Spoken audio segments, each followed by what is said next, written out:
Class तो आज class रे आमे कोन देखिबा ना गृह विद्युत परिपथ बा डोमेस्टिक इलेक्ट्रिक सर्किट।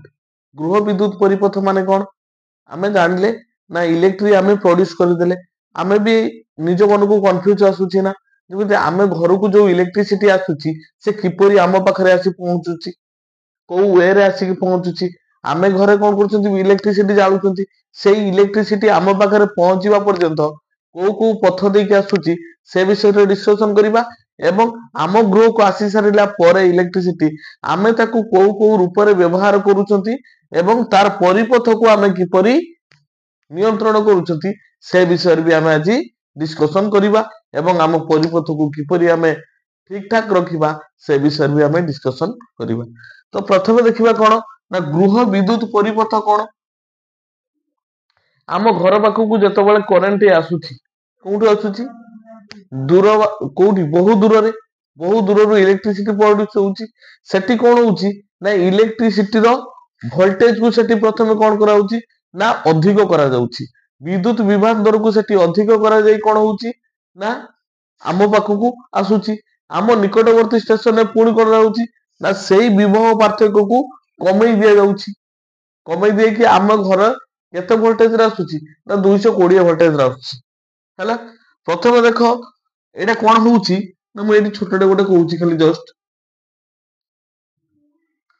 प्रथमे हमर जोठी इलेक्ट्रिसिटी प्रोड्यूस होउची एठी प्रोड्यूस होउची सेठी कोन होउची ना विद्युत स्रोत को नष्ट न होबा पई सेठी कोन करा जाय ना अधिक वोल्टेज रो विद्युत शक्ति को सेठी पठा जाय तार वोल्टेज एठी प्रथमे कोन थिबो जोठी प्रोड्यूस होउची वोल्टेज सेठी अधिक थिबो तापर सा निकटवर्ती स्टेशन को कोन कराबो ताको वोल्टेज को टिके कमई दिया जीवो एवं ता निकटवर्ती स्टेशन को टिके वोल्टेज को जा आम निकटवर्ती वोल्टेज को स्टेशन को कमई दिया होची एवं एठी हमु केते दिया होची 220 वोल्ट किंतु आमे जोठु आनुचंती सेठु केते ना 11 केवी रु आसुची 11 केवी रु आम पाखु केते आसुची ना 220 वोल्टेज रा आसुची या मधरे आउर गुटे सब स्टेशन अछि जे कि 33 केवी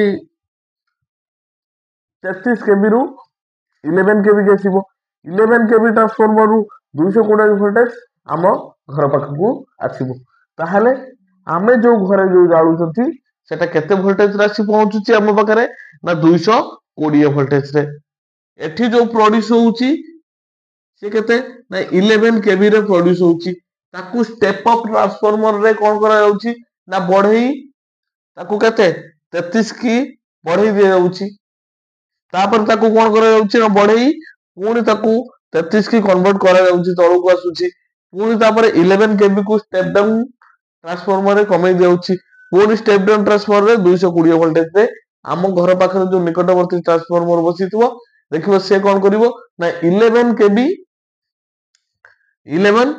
माने किलो वोल्ट वोल्टेज रो करंट को 220 वोल्टेज रे हमकु सप्लाई करिवो हैला ताना हम घर पाखरे थिबा खुंटी रे केते वोल्ट रो करंट आसुची ना 220 वोल्टेज रो विद्युत विभवांतर आसुची एबे देखिबा से कहउचिंदी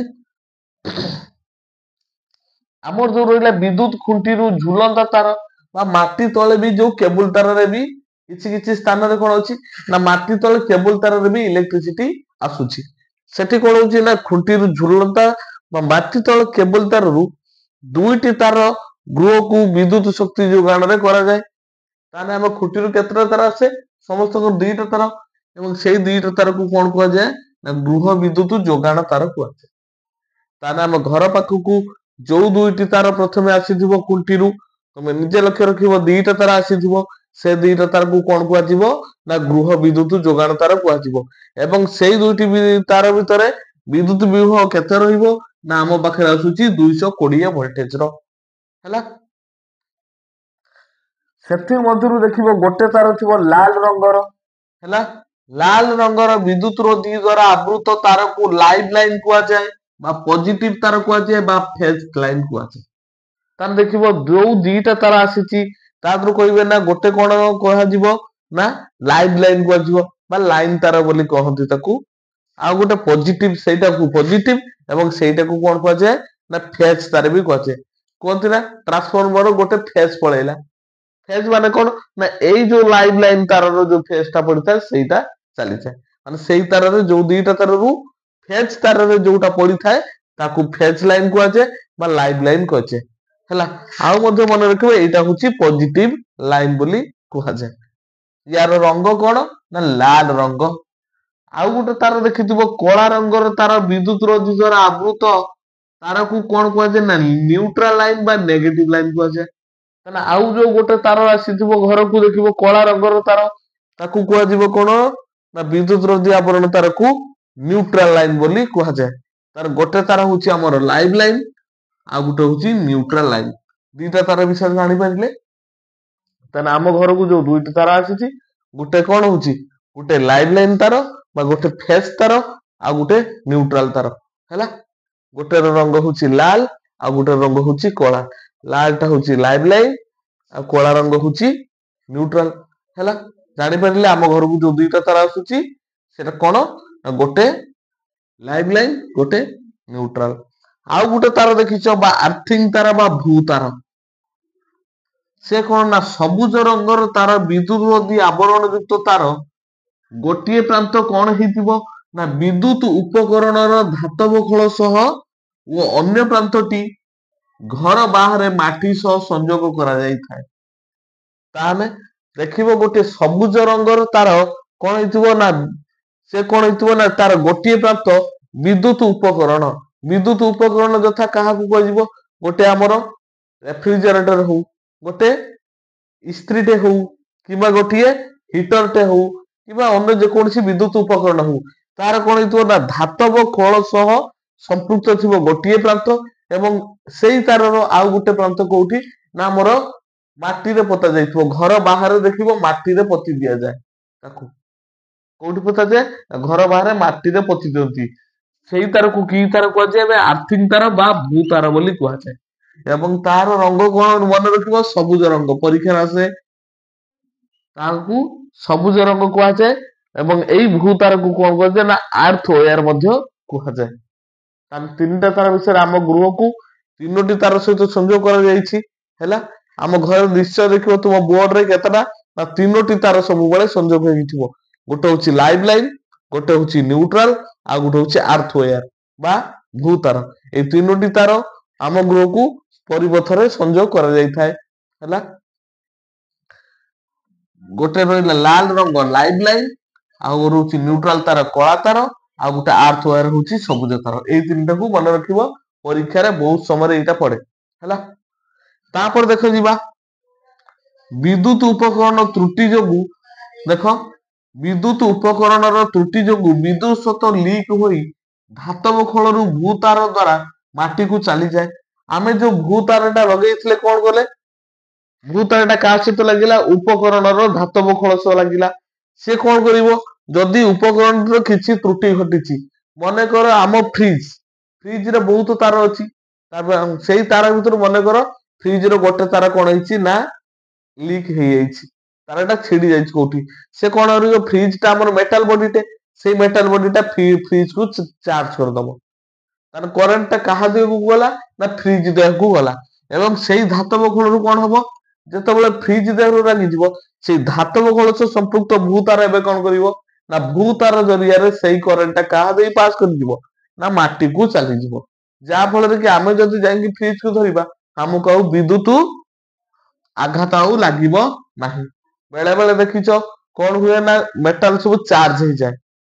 ଘରେ ଘରେ ଫ୍ରିଜ ଚାର୍ଜ ହେଇଯାଏ ଆଉ କିଛି କିଛି ଇସ୍ତ୍ରୀ ଚାର୍ଜ ହେଇଯାନ୍ତି। ଇଲେକ୍ଟ୍ରିକ ଉପକରଣ ଚାର୍ଜ ହେଇଯାଇଛି ବଲ ଗୁଡାକ ଚାର୍ଜ ହେଇଯାଇଛି ତାମାନେ ତାଙ୍କ ଭିତରେ କିଛି ଫଲ୍ଟ ଥାଏ। ସେଇ ଫଲ୍ଟ ରେ କଣ ହବ ନା ଆମେ ଯୋଉ ତାରଟା ଥରେ ମଧ୍ୟରେ ଛିଡିଗଲା ସେଥିରେ କଣ ହବ ବିଦ୍ୟୁତ ପ୍ରବାହ ସେଇ ଉପକରଣରେ ହେଇକି ରହିଲା। ଆମେ ଯେତେବେଳେ ଗଲେ ସିଧା କଣ କରେ ନା ଫ୍ରିଜ ର ହ୍ୟାଣ୍ଡେଲ କୁ ଧରିଦେଲେ ସାଙ୍ଗେ ସାଙ୍ଗେ କଣ ହବ ସେ ଚାର୍ଜ ଟା ଆମ ଦେହରେ ଫ୍ଲୋ ହବ ଆମକୁ କରେଣ୍ଟ ମାରିବ ବା ବିଦ୍ୟୁତ ଆଘାତ ଖାଇବା। ଯଦି ସେଇ ଧାତବ ଖୋଳ ଟା କାହା ସହିତ ନା ଏଇ ଭୂ ତାର ସହ ସଂଯୁକ୍ତ ହେଇକି ଡାଇରେକ୍ଟ ମାଟିକି ଲାଗିଥାଏ ତାହେଲେ ସେ ଚାର୍ଜ ଟା ସାଙ୍ଗେ ସାଙ୍ଗେ ମାଟିକି ପଳେଇବ। ଆଉ ସେଠି ଚାର୍ଜ ଷ୍ଟୋର ହେଇକି ରହିବ କି ସେ ଯୋଉ ଧାତବ ଖୋଳରେ ଆଉ ରହିବନି ତାହେଲେ ଆମକୁ ଆଉ କରେଣ୍ଟ ମାରିବନି ସହଜରେ। ଜାଣିପାରିଲେ ତାହେଲେ ଭୂ ତାର ଟା କଣ ପାଇଁ ସଂଯୋଗ କରାଯାଏ ନା ବିଦ୍ୟୁତ ଜନିତ ଆଘାତ ବା ଝଟକାରୁ ରକ୍ଷା ପାଇବା ପାଇଁ। ହେଲା, ଦେଖିଥିବ ତୁମର ତିନିଟାରେ ଦେଖ ପିନ୍ ଟା ଆମର ଯେକୌଣସି ପିନ୍ ଦେଖିବ ଆମର ପ୍ଲଗ ରେ ଏଇ ତିନିଟା ଥିବ। ଏଇ ଯୋଉ ତାରଟା ରହେ ନା, ଏଇ ଯୋଉ ତାରଟା, ଏଇ ଯୋଉ ଉପର ପିନ୍ ଟା, କାହାର ବି ତିନିଟା ଥାଏ, କାହାର ବି ପାଞ୍ଚଟା ଥାଏ, ଏଇଭଳିଆ ଥାଏ ନା ପ୍ଲଗ ରେ ଯୋଉ ଆମ ସକେଟ ଟା କେଞ୍ଚନ୍ତି। ଏଇଟା କଣ, ଏଇ ଯୋଉ ତାରଟା ଥାଏ କଣ ପାଇଁ କହିପାରିବେ? ଏଇଟା ଥାଏ ଆମର ଏଇ ଭୂ ତାର ସଂଯୋଗ ପାଇଁ। ଦେଖିବ ତୁମେ ବଡ ବଡ ଯୋଉ ସବୁ ପାୱାର ରେ ଫ୍ରିଜ ଗୁଡାକରେ ହଉ କିମ୍ବା ଆଉ ଯୋଉ ରହିଲେ କଣ ଇସ୍ତ୍ରୀ, ହିଟର, ଏମାନଙ୍କର ତିନି ପୁଟିଆ ତାର ଦେଇଥାଏ। ମନେ ମନେ କ୍ୱେଶ୍ଚନ ଆସେ ଯେ ତିନିଟା ପ୍ଲଗ ବାଲା କଣ ଦେଲ, ଦିଟା ତ ଦବା କଥା, ତିନିଟା କଣ ପାଇଁ ଦେଲ? ଏଇଟା ନା ତିନିଟା ଏଇଥିପାଇଁ ଦିଆ ହେଇଥାଏ ନା ଗୋଟେ ତା ସହିତ ଏଇ ଯୋଉ ପଏଣ୍ଟ ରେ କଣ ଥାଏ ନା ଭୂ ତାର ସହ ସଂଯୁକ୍ତ କରାଯାଇଥାଏ। ଏବଂ ଯଦି କିଛି ବିଦ୍ୟୁତ ଜନିତ ତ୍ରୁଟି ରହିଲା ତ ସେଇ ଯୋଉ ଚାର୍ଜ ହେଇଥିବା ଜିନିଷଟା ଏଇ ଭୂ ତାର ଜରିଆରେ ମାଟିକି ପଳେଇବ। ବୁଝିପାରିଲ? ତାହେଲେ ତିନିଟା ପ୍ଲଗ କଣ ପାଇଁ ଦିଆ ହେଇଥାଏ ନା ଗୋଟେ ଏଇ ଯୋଉ ପ୍ଲଗ ରେ ଏଇ ଯୋଉ ତାରରେ କଣ ଥାଏ ନା ଭୂ ତାର ସହ ସଂଯୁକ୍ତ ହୋଇଥାଏ। ହେଲା, ଜାଣିପାରିଲ? ଏବେ ଯିବା ଓଭରଲୋଡିଂ କଣ? ଓଭରଲୋଡ କରିବା ତାମାନେ ଓଭରଲୋଡ କରିବା। ଓଭରଲୋଡ ତ ଜାଣିପାରୁଥିବ, ତା ମାନେ କିଛି ଲୋଡ ଅଧିକ ପଡିଥିବ, ତାହେଲେ ଆବଶ୍ୟକ ଠାରୁ ଅଧିକ ଲୋଡ ପଡୁଥିବ। ଜାଣିପାରିଲି ନା, ମତେ ଏତେ ଜିନିଷ ଦିଅନି, ମୋର ଓଭରଲୋଡ ହଉଛି, ମୁଁ ଆଉ ଶୋଇପାରିବିନି, ଏମିତି କଥା।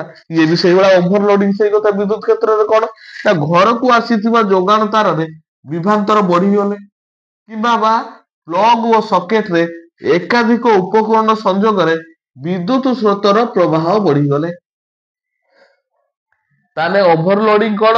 ଜିନିଷ ପତ୍ର ଲୋଡ କରିବାକୁ କଣ କହନ୍ତି ନା ଓଭରଲୋଡିଂ। କିନ୍ତୁ ଆମ ଏଠି ଇଲେକ୍ଟ୍ରିସିଟି ବା ବିଦ୍ୟୁତ ରେ ଅଧିକ ଲୋଡ କିଏ ଦବ?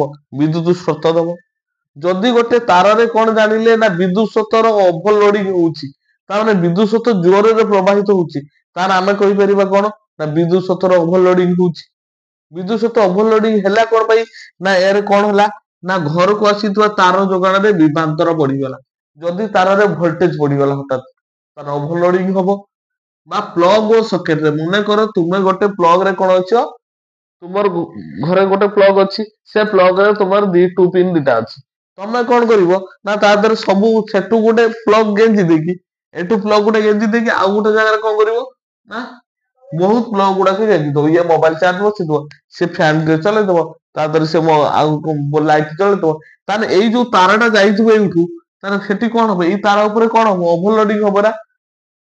ଯେତେବେଳେ ଅଧିକ ଉପକରଣ ଗୁଡାକ ଚାର୍ଜ ଶୋଷିବାକୁ ଲାଗିବେ ସେ ତାରରୁ, ସେ ତାର ଉପରେ ଓଭରଲୋଡିଂ ହବ ନା। ବିଦ୍ୟୁତ ସହିତ ସେ ତାରର ଅଧିକ ଯୋଉ ଫ୍ଲୋ ହବ ନା, ତାମାନେ ସେ ତାର ଉପରେ ଓଭରଲୋଡିଂ ହବ ନା ହବନି? ସେଇଥିପାଇଁ କୁହାଯାଏ ନା କଣ ନା ଉପକରଣ ସଂଯୋଗରେ, ଏକାଧିକ ଉପକରଣ ସଂଯୋଗରେ ବିଦ୍ୟୁତ ସ୍ରୋତର ପ୍ରବାହିତ ବଢିଥାଏ, ଏହାକୁ ଓଭରଲୋଡିଂ କୁହାଯାଏ। ତାମାନେ ଯେତେବେଳେ ଗୋଟିଏ ପରିପଥରେ ଅତ୍ୟଧିକ ବିଦ୍ୟୁତ ସ୍ରୋତ ପ୍ରବାହିତ ହବ, ତାହେଲେ ସେଠି କଣ ହବ ନା ଓଭରଲୋଡିଂ ହବ। ହେଲା, ତାହେଲେ ଆମ ଘରେ ଯେତିକି ପ୍ଲଗ ଅଛି, ଆମେ ଗୋଟେ ଜିନିଷ ୟୁଜ କରିବା ପାଇଁ ରଖିଛନ୍ତି, ତା ଦେହରେ ଯଦି ଜଣେ ତାର ନେଇକି ଏକାଥରେ ତା ମନ ଇଚ୍ଛା ସେ କଣ କରିବ, ଜିନିଷ ଗୁଡା ଖାଲି ଚାର୍ଜ ବସେଇଦବ, ସେ ଟର୍ଚ ବସେଇଦବ, ସେ ଫ୍ୟାନ ଲଗେଇଦବ, ସେଥିରେ ପାଣି ଗରମ କରିଦବ, ଏଇଭଳିଆ ଯଦି କରିବ ଗୋଟେ ବୋର୍ଡ ରେ, ତାହେଲେ କଣ ହବ? ଓଭରଲୋଡ ହବ। ଓଭରଲୋଡ ହେଲା ମାନେ କଣ ହବ? ଆଗକୁ ଆମେ ପଢିବା। ହେଲା, ତାର ଓଭରଲୋଡିଂ ଗଲା। ଏବେ ଆସ ଦେଖିବା ଲଘୁ ପଥନ। ଇଏ ଗୋଟେ ଟର୍ମ ଟେ ଗୋଟେ ଜାଣିବାକୁ ଚାହିଁବା, ଲଘୁ ପଥନ କଣ? ଲଘୁ ପଥନ ବା କହନ୍ତି ସର୍ଟ ସାର୍କିଟିଂ।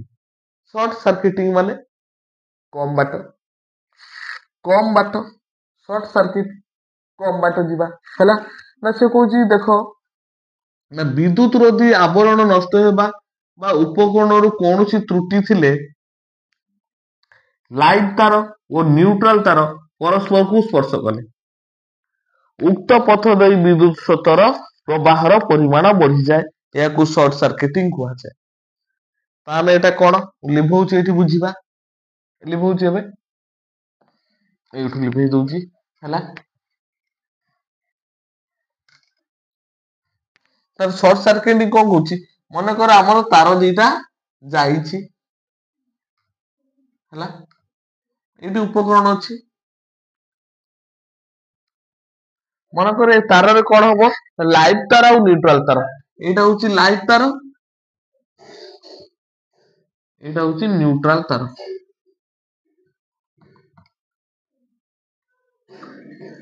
ଯଦି ଲାଇଟ ତାର ଆଉ ନ୍ୟୁଟ୍ରାଲ ତାରରେ ଥିବା ଆବରଣ ନଷ୍ଟ ହୋଇଯାଏ ଏବଂ କୌଣସି କାରଣରୁ ସେମାନେ ପରସ୍ପରକୁ ସ୍ପର୍ଶ କରିଗଲେ, ମନେକର ଲାଇଟ୍ ତାରଟା ନ୍ୟୁଟ୍ରାଲ ତାର ସହିତ କୌଣସି କାରଣରୁ ସ୍ପର୍ଶ କରିଗଲା, ସେ ତାର ଭିତରେ କିଛି ତ୍ରୁଟି ଥିବା ଯୋଗୁ, ତାହେଲେ କଣ ହବ ଦେଖ, ତାର କରେଣ୍ଟ ଟା କଣ ହବ, ଏଇବାଟେ ଫ୍ଲୋ ହେଇକି ଏଇ ପଥ ଦେଇକି ଆସିବାକୁ ପଡୁଥିଲା।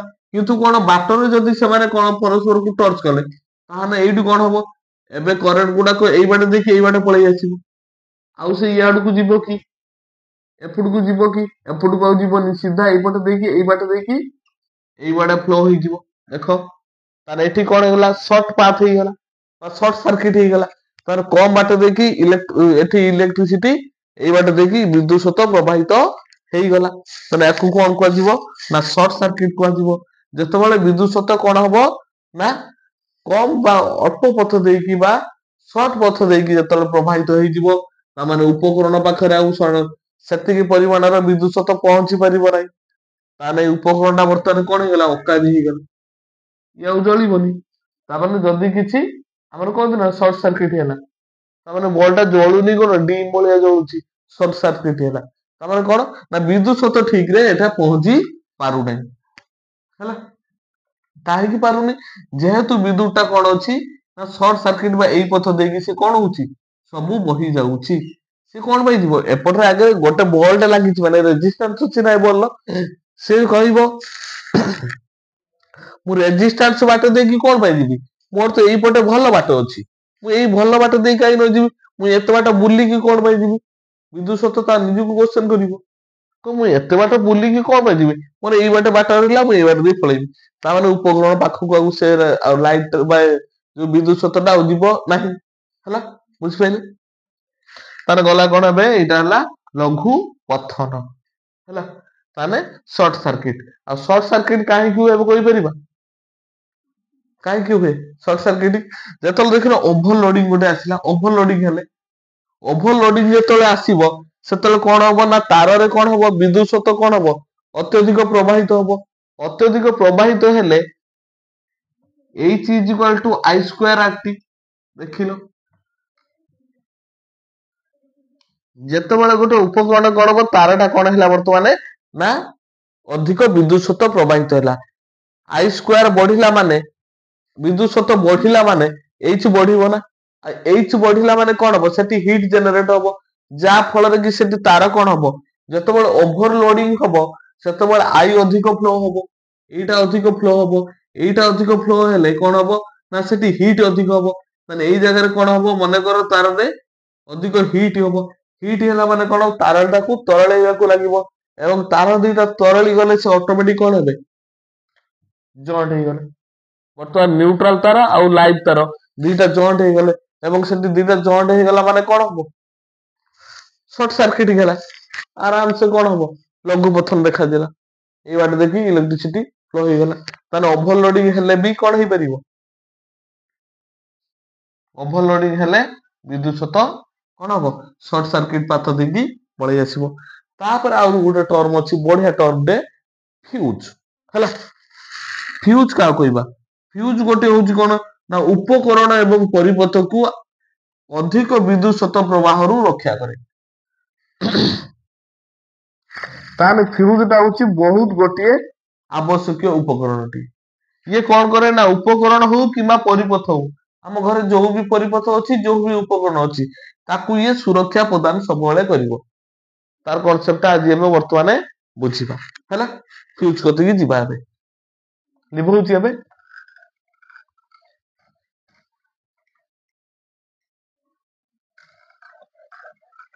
ଦେଖ ଫ୍ୟୁଜ କଣ କହୁଛି, ଯଦି ଆମେ ଯେତେବେଳେ ଏବେ କଣ କରିବା, ମନେକର ଖୁଣ୍ଟିରୁ ଦିଟା ତାର ଆମର ଆଣିଲେ ହେଲା, ଏଇ ମନେକର ଏଇଟା ଆମର ଖୁଣ୍ଟି, ଆମ ଘର ପାଖ ଖୁଣ୍ଟି, ଖୁଣ୍ଟିରୁ ଦିଟା ତାର ଆମର ନେଇ ଆସିଲେ, ଏଇଟା ହଉଛି କଣ, ଖୁଣ୍ଟିରୁ ଦିଟା ତାର, ଆମ ଘର ପାଖ ଖୁଣ୍ଟି, ଖୁଣ୍ଟିରୁ ଦିଟା ତାର ଆମର ଆଣିଲେ। ଆଣିଲା ପରେ ଗୋଟେ ହଉଛି ମନେକର ଏଇଟା ହଉଛି ଲାଇଭ ୱେୟାର, ଏଇଟା ହଉଛି ଲାଇଭ ୱେୟାର, ଏଇଟା ହଉଛି ନ୍ୟୁଟ୍ରାଲ ୱେୟାର, ଏଇଟା ହଉଛି ଲାଇଭ ୱାୟାର, ଏଇଟା ହଉଛି ନ୍ୟୁଟ୍ରାଲ। ଏ ତାର ଦିଟା ଯେତେବେଳେ ଆସିବ, ତାହେଲେ ଏମାନଙ୍କର ବିଦ୍ୟୁତ ବିଭବ କେତେ ଅଛି ଆମ ଘର ପାଖରେ ନା 220 ଭୋଲ୍ଟେଜ ର ଅଛି। ତାହେଲେ 220 ଭୋଲ୍ଟେଜ ର ଯେତେବେଳେ ବିଦ୍ୟୁତ ବିଭବ ପାର୍ଥକ୍ୟ ଅଛି, ଇଏ ପ୍ରଥମେ ଆମ ମିଟର ବୋର୍ଡ କୁ ଆସିବ। ପ୍ରଥମେ ଆମ ମିଟର ବୋର୍ଡ କୁ ଆସିବ। ପ୍ରଥମେ ଦେଖିଛ ଏଇ ଯୋଉ ତାର ଆସି ପ୍ରଥମେ ଆମ ମିଟର ବୋର୍ଡ କୁ ଆସେ। ମିଟର ବୋର୍ଡ କୁ ଆସି ସାରିଲା ପରେ ମିଟର ବୋର୍ଡ ରୁ ଦିଟା ତାର କୋଉଠିକି ଯିବ ନା ଆମ ଘରର ମେନ୍ ସୁଇଚ କୁ ଯିବ। ଏଟା ହଉଛି ମିଟର ବୋର୍ଡ। ଏଇଟା ହଉଛି ମିଟର ବୋର୍ଡ। ଏଇଟା ହଉଛି କଣ ଆମ ଘରର ନା ମେନ୍ ସୁଇଚ ହେଲା। ଏଟା ହଉଛି ମେନ୍ ସୁଇଚ। ତାପରେ ଅଛି ଏଇଠି ଦେଖ ମିଟର ବୋର୍ଡ କୁ। ମିଟର ବୋର୍ଡ କୁ ଆସିଲା ପରେ ମିଟର ବୋର୍ଡ କଣ କରିବ ନା ଆମେ ଯେତିକି ବିଜୁଳି ଶକ୍ତି ଖର୍ଚ୍ଚ କରନ୍ତି ତାକୁ କିଏ ମାପିବ ନାଇଁ ମିଟର ବୋର୍ଡ ମାପିବ। ମିଟର ବୋର୍ଡ ର ଏକକ କଣ? କୋଉ ଏକକରେ ମାପେ? କିଲୋ ୱାଟ ଆୱାର ହେଲା। Kilowatt hour. Meter board ଏକକ କଣ ନା କିଲୋ ୱାଟ ଆୱାର ଏକକ କଣ ଥିବ? ଏଇଟା ହଉଛି କାହାର ଶକ୍ତିର ଏକକ ନା ଆମ ବିଦ୍ୟୁତ ଶକ୍ତିର ଏକକ। ଏଇଟା ହଉଛି ବିଦ୍ୟୁତ ଶକ୍ତିର ଏକକ।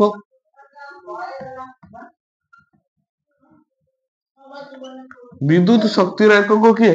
ଆମର ଏଇ ମିଟର। କିଲୋ ୱାଟ ଆୱାର ଏଇଟା କଣ ହବ? ଏଇଠି ଆମକୁ ମିଟରରେ ଦର୍ଶେଇବ ଯେ କେତେ କଣ ହଉଛି ବିଦ୍ୟୁତ ଶତ ଆମେ ଖର୍ଚ୍ଚ କରୁଛନ୍ତି। ତାପରେ ଏଇଟା କୋଉଠି ଆସିବ ମୋ ମେନ୍ ସୁଇଚ କି ଆସିବ। ଏଇ ମେନ୍ ସୁଇଚ ରେ କଣ ଥିବ ନା ଦିଟା ପୋଲାର ସିଷ୍ଟମ ଥିବ। ଏଇଠି କଣ ହବ ମେନ୍ ସୁଇଚ ରେ ଦିଟା ତାର ଆମ ଯାଇଥିବ କାହାକୁ ଆମ ଘରର ଡିଷ୍ଟ୍ରିବ୍ୟୁଟର କୁ ହେଲା। ଏଇଠି ଆମର ଡିଷ୍ଟ୍ରିବ୍ୟୁସନ ବକ୍ସ କୁ ଆମ ବକ୍ସ କୁ ଡିଷ୍ଟ୍ରିବ୍ୟୁସନ ବକ୍ସ କୁ ଯାଇଥିବ ଏଇଟା।